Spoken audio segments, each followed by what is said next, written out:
Hello students, today's agenda is to learn about mid-segments of triangles. You will be working on 8.1a and you will do 2 to 20 even. Today students will be able to find measurements of triangles by using mid-segments. And so let's start with the definition of mid-segments of a triangle. So a mid-segment is a segment that joins the midpoints of a triangle. And it should be the midpoints of two sides of a triangle. I'm missing that in there.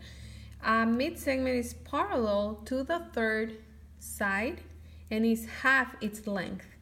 Okay, so let me add that. The midpoints of two sides of a triangle. And so we have this side and the midpoint is right here. That means that these two are congruent. Remember that the marking that is the same means that the two pieces are congruent, or two line segments. And this is also a midpoint, so those two are congruent. That means that they have the same measurement. Well, when you connect the two midpoints, that means that this mid segment is parallel to this third side. Not only that, but this is half of this. That means that you need two mid segments to form BC. So 2 DEs equal BC. Okay? So having that information, okay, remember, mid segments, it's half of the third side and also parallel to the third side. So let's put some markings that indicate that this means that these two lines are parallel. Okay, so it says measurement of angle CED is equal to, well, let's look at that. CED. CED. So it's talking about this angle right here. So what is the measurement of that angle? Well, we already have the measurement of angle C is 31 degrees. As you can see, because this is a pair of parallel lines and this is a transversal, which we saw in the previous unit, that means that this is a pair of same side interior angles. It forms the letter C backwards, right? So this angle and this angle together is the same side interior angles. That means that together they are equal to 180. They're supplementary. So if this one is 31, that means that the other one is going to be 180 minus 31. You borrow 1. 10 minus 1 is 9. 7 minus 3 is 4, and you bring down the 1. So it's 149 degrees. It also asks for the measurement of DE. DE is half of BC, because this, you need two of them to make this one. So if BC is 72, half of 72 is 36 inches. Okay, remember this is half of that. So 72 divided by 2, 36. Oh, and I forgot to write the reason. So I'll come back to the reasons behind them. What about the measurement of angle AED?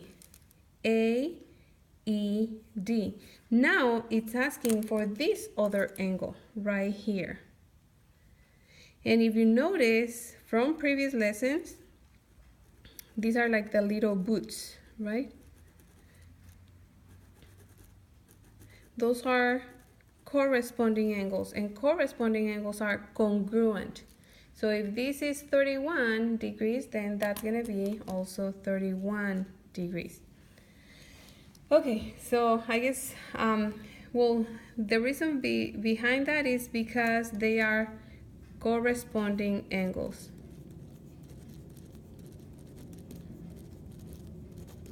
And The reason for D being 36 is because mid-segments are half of the third side. So you can just say definition of mid-segments. Okay, and for CD, we already said that it was because they are same side interior angles. And remember that same side interior angle, meaning that if they form the C, backwards or upwards or whatever, they are always 180 degrees. Any C like this or like this, both of those angles add up to 180 degrees. They're supplementary. Okay, let's do some more examples. Remembering this definition, remember that mid-segments are parallel to the third side and half the length of the third side. Okay, so we have some more examples in here. It says find X, then find the measurement of each segment. Some of the exercises will not ask for the second part, so just read the directions, okay? So we already said that this is tinier and it's exactly half of this. That means that you need to multiply or get two of those to make this one.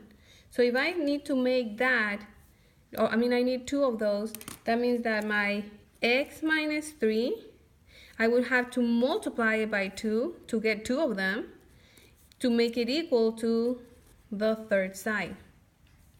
We're going to do distributive property here, so you get 2x minus 6 is equals to 58. Okay, so 2 times negative 3 is negative 6. If I'm subtracting 6, the opposite is to add 6. And so you get 2x equals 64. Finally, if you're multiplying, the opposite is to divide. And so x will be equals to 32. So that's the value of x. Then it says find the measurement of each segment. In here, all you have to do is replace x minus 3, you replace x, which is now 32, minus 3, which gives me 29. And so that means that this measurement is equals to 29. And if you think about it, 29 plus 29 does make 58. Okay, so it is half of 58. Or if you divide 58, divide by 2, you get 29. Let's do another example in here. Again, you always get the mid-segment. Sometimes you can just get this one and divide it by 2, but in here you have an expression, so you won't be able to do that. So get the mid-segment, multiply it by 2, and that will give you equal to the third side. So remember that these markings indicate that these are the midpoints, and therefore that's why they follow the mid-segment. Okay, so this is equals to 3y plus 5. Again, get this one, multiply by 2, and just write equal the third side. You do distributive property, you get 2y plus 2 times 6 is 12 equals 3y plus 5. I'm going to subtract the 2y in here because when you have two positives, it's easier to cancel the smallest one. And so you get 12 equals 3y minus 2y equals y plus 5. Since you cancel the y from here, that means that from the other side you're going to cancel the constant number. So if you're adding 5, the inverse operation is to subtract 5, and so y equals 7. Now we're going to replace each one, so it's going to be y plus 6, and the value of y is 7, so 7 plus 6 equals 7 plus 6 is 13. So that means that this is equal to 13. For the second one is 3y plus 5. I replace or substitute the y by 7 plus 5. Remember that when you have a coefficient and a variable, it's multiplication. 3 times 7 is 21, plus 5 gives me 26. And if you notice, 13 is the mid-segment, 26 is the longer, it is half of that, okay? So it makes sense. Sometimes you're gonna be given the same exercises, but in words. And so let me see if I can, I'm gonna have to zoom out. Oh, that's how far it goes. Okay, so in here I have just a reminder of corresponding angles. They are the same, and I said they look like little feet. Okay, they're the same measurement. When you form this letter C, same side interior angles, and they add up to 180. So I'm just gonna put it in here between parentheses. They're supplementary. And alternate interior angles, they form the Z, and they are also congruent. Okay, so little boots, Z, both are the same measurement. So if one is 70, the other one is going to be 70. If one is 120, then the other one is going to be 120. And for these ones, no. If one is 50, then the other one is 130, because together they add up to 180. Okay, so just a recap from last unit. So we have triangle M and O with the mid-segment PQ. How do we know that it's a mid-segment? Because these two pieces are cut into half. They're congruent to each other. Also, these are congruent, so that means that this is the midpoint, and therefore that's a mid-segment. And it says that mid-segments will always be parallel to the third side. So having that in mind, it says if measurement of angle MQP equals 75 degrees, what is the measure of QON? So the first thing that you need to do is, since this information is not on the triangle, if you're a visual person, then just look for that angle, MQP. MQP. Oh, that's equals to 75. I'm just going to put my 75 in here. And it's asking what is the measure of QON? QON. So it's asking for this angle right here. How does it relate to this angle right here? Oh, look at that. It looks like the little boots. And so little boots, they're the same measurement. So that means that this angle is equals to 75 degrees. And the reason, even though it's not asking, for practice, you can just write because they're corresponding angles. Remember that corresponding angles, they're the same.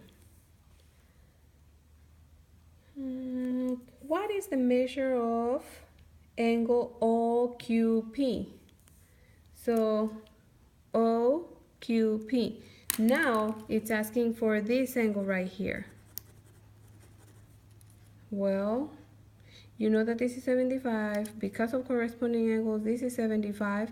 And now it's asking for this angle, which together they make a C, meaning same side interior angles, and same side interior angles are 180 together. They're supplementary.